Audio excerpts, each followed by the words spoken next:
Key Stage 3 pilot has been developing a range of ideas to help design and technology teachers put greater emphasis on designing. But how should teachers go about giving students the freedom and the confidence to be more creative? And how can this work be assessed? Louise Davis is a specialist D&T advisor to the QCA and is part of the national team driving through the pilot. Kirsty Groves is an innovation consultant with the What If agency and helps organisations improve their creativity. Richard Kimball is Professor of Design and Technology at Goldsmiths College and is Director of the Technology Education Research Unit. And Sharon Giro is a resistant materials specialist at Noah Hill High School in Harrow. We brought all four together to chew over the initiative and its aims.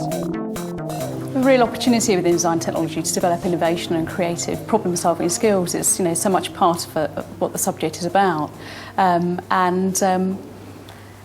teachers, for a variety of reasons over the last few years, have been driven to teach quite safe options, quite safe projects, and pupils are sometimes reluctant to take risks, and we felt it's important to give them some structure. I think there's another element of that, which is that in all the areas of design and technology, in textiles or in resistant materials or in food, there's a kind of common ground to all of it, which is designing. And the focus on designing in the Key Stage 3 strategy, it seems to me, designed to help teachers to see that designing is not just something that happens before you get onto the serious business of making. It's the thing that makes sense of all the making. If I was a designer and I had been approached by a company and they said they wanted an unusual phone, and I was going to use an iguana as my stimulus image, but what I wouldn't want to produce is a baby of the iguana and the phone. So in other words, I don't want a phone that looks exactly like an iguana, but I want to take elements of this animal and bring it into this phone. I think the hardest thing was trying to think about the language that I could use to engage the children, because I was aware that they've never been actually asked to think about how they think. They've never. Generally, they come to school, they fill in a worksheet or whatever it is that there's always a right or wrong answer. And here they had so much freedom to just come up with whatever it was they wanted to. I remember you saying that there were these ridiculous ideas. How did you get them to actually value ridiculous ideas? How did you do that? Because that's really important, I think. I mean, definitely it is, because they are so used to. They're so used to doing something that has to be good, and a lot of the time they reject their own ideas far too easily, far too readily, to do that. So it was just telling them that it was fabulous, it was superb, and really encouraging them to just stretch it and bring out some more and keep working with it, and they did. And some of them got stuck and they said, "Oh, what can I do now?" I said, "All right, let's look at it from a different angle. How else could this be used?" Yeah. And there's nothing to say one has to be an animal and the other has to be an object. No. You could say, extract two elements from that and help me design one of those. Yes, and it's the absolutely. same. It's just a way of thinking about designing, extracting, transforming, implanting in other areas. And that's often what makes the fun in design, because you get that kind of chaotic transposition of ideas, which enlivens things. And playfulness. I think that's the word. That's the key to it. And we use that exact. We call it random links, and we use that method of taking something completely random to what you're trying to design, and then just extracting elements from it, and then forcing a connection. That's the fun bit. Actually playing around with it and saying, "This is ridiculous. What, you mean we're going to have a chameleon phone?" No. But what is it about that chameleon phone that we want to make? It's a really fun thing to do. One of the classic things you see a lot at Key Stage 3 is you see a sheet of paper, a prepared worksheet on a piece of paper, and it'll be divided up like so, and there'll be a number in the top corner, 3, 4, 5, 6, and the teacher will say, "Put your 6 ideas down there for your piece of jewellery." And it's tidy and it's organised, and and then it wouldn't be unusual for the teacher to say, "Pick your best idea." "Okay, well, I'll do that one, and now we'll make that." And what that misses is the fact that I don't actually want children have 6 ideas. I want them to have an idea, and then I want to see that idea grow, and I want to see it develop and extend and enrich, so that the idea of designing is like a conversation with yourself as you're trying to push forward something that you might have just a very small idea or a very bit of an idea, and then you grow it through to a solution. Well, the other way. Yeah, and you could probably have different views in each window, couldn't you? Yeah. So you might have your information on what programs are currently running, and then your internet screen could be here, and then perhaps here could be your stored files, so that you could see everything on one screen at exactly the same time because of the way that you've separated it. What I want you to do is I want you to develop this idea now and draw it again, but really now thinking about how you're going to shape the screen and the actual monitor based on the curves and the flexibility of this animal. Okay. And also making can help that development. Absolutely. You know, actually try it out. Okay, my idea is this. Right, okay, I'm going to rip this up and I'm going to scrunch it up and I'm going to fold this up, and does this sit on here?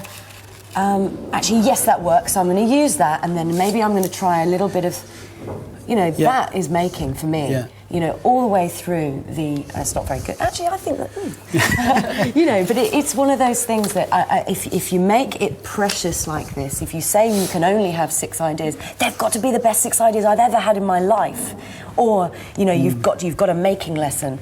I think you're missing out. And I love the way that the encouragement of coming up with as many ideas as you can possibly do, picking a couple, building them up, build up as many as you want, then taking it to choosing which one you're going to develop. I think that the really important thing there is what you're saying. There's not like a designing stage and then a making stage. It's not like that. Is that designing and making is a kind of coherent whole, and that you ought to be making stuff almost from the first minute in the way that you were just trying out an idea. And I think it's IDEO use have this expression of fast, fearless prototyping. They get an idea, they knock it together and see what'll happen, and then they knock together the next one and the next. You were talking earlier on about Dyson and his 5,127 prototypes. Yeah, that's and, right. Okay, that's an extreme state of a highly competent designer, but the same idea comes through at Key Stage 3, I think, of getting youngsters to play with ideas. Try it. And extend it for real with materials. Make it real. And the thing is, some people have better making skills than they do drawing skills. Or just by making something, you may find something else. So it's all about encouraging that curiosity. Sometimes the children are, as you said, very precious about their work, and it has to be brilliant because they get quite self-conscious. But when you have an approach where the designing is so fun and so immediate, then they really do start enjoying it, and they don't ask about making anymore. Usually you get some kids who come and say, when are we making this? When are we making? And they say, actually, we're doing this. And because the designing is such fun, they don't, they forget about the making, and that they see it as all part and parcel of the same thing, which it is. And it's also important, to give permission for students to do things that are like to get up off the table and go to the side and get some a piece of fabric or a piece of aluminium foil and come back and stick it and play with it, and or a bit of cardboard, so that any design space, there ought to be things around that we can just get hold of and do this to them, and then cut them out and stick them together and just try around ideas.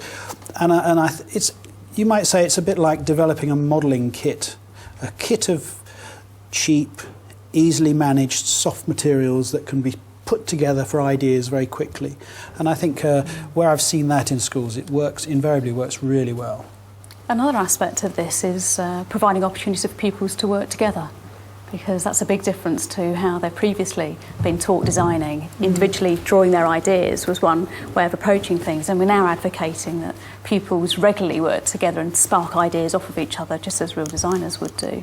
And we know that talking together really helps them develop and progress their ideas. And ironically, the thing about that is that the students at Key Stage 3, they've just come from primary school. In primary schools, they're really good at that. Yeah. They discuss their ideas all the time. Most of the primary school experience is working in groups, talking around ideas, knocking around, and often doing designing in groups. And so they come into Key Stage 3, and all of a sudden they're on their own, and they've got to have their 6 ideas.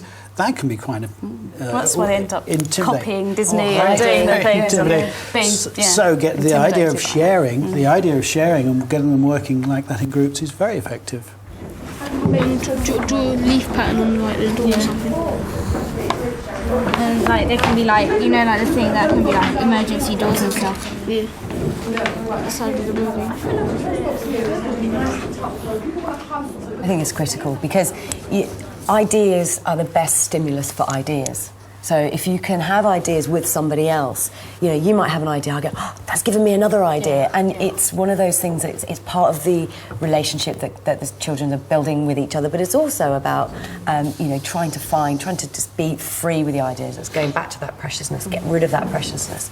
And I think if there's a way of actually assessing the way that children are approaching design, that's the key for me, rather than my idea is. Now that's a good question. How are you going to assess the work? It's certainly difficult because they are used to being given a national curriculum level for a concrete piece of work they've produced, whereas I'm actually purely focused on talking about the quality of the designs they've produced. And for me, assessing it is getting them to talk through what they've done, what they've enjoyed, and how they've moved on and progressed from one idea to the other. And for me, that's the priceless part of the project. If the school is trying to develop students' design thinking, it's got to be explicitly praised at the end of the day. It's important to send the signals to the youngsters that these things are important, this is an excellent piece of work. And they didn't come up with the obvious one, they didn't come up with the easy one or the safe one. They took this risky one and made it work. And that's what you somehow have to give credit to within whatever kind of assessment the school develops. The notion of rewarding a pupil that's taken a few risks but might not necessarily have come up with the most functional, finished, beautiful looking artefact at the end is something that, as you say, it'd be very helpful to better communicate that to the pupils at the beginning, that you might be looking for some different things, and unless you make that clear to them that you are actually looking for them to either, to take those risks and be more adventurous, then they tend to respond to what the expectations of the teacher are, don't they?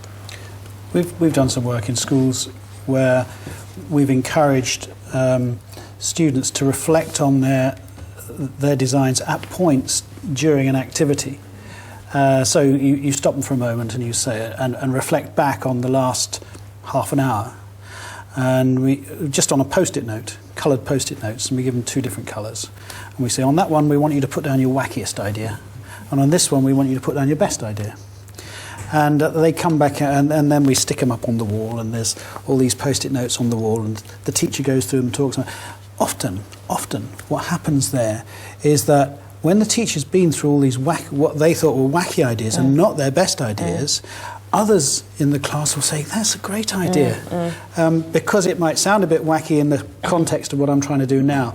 And it's another way of the teacher signalling the importance and the value in ideas, actually getting kids to write down what they thought was a wacky idea, what they thought was a good idea, sticking it on the wall, and then the teacher making a song and dance about it. It all sends those signals.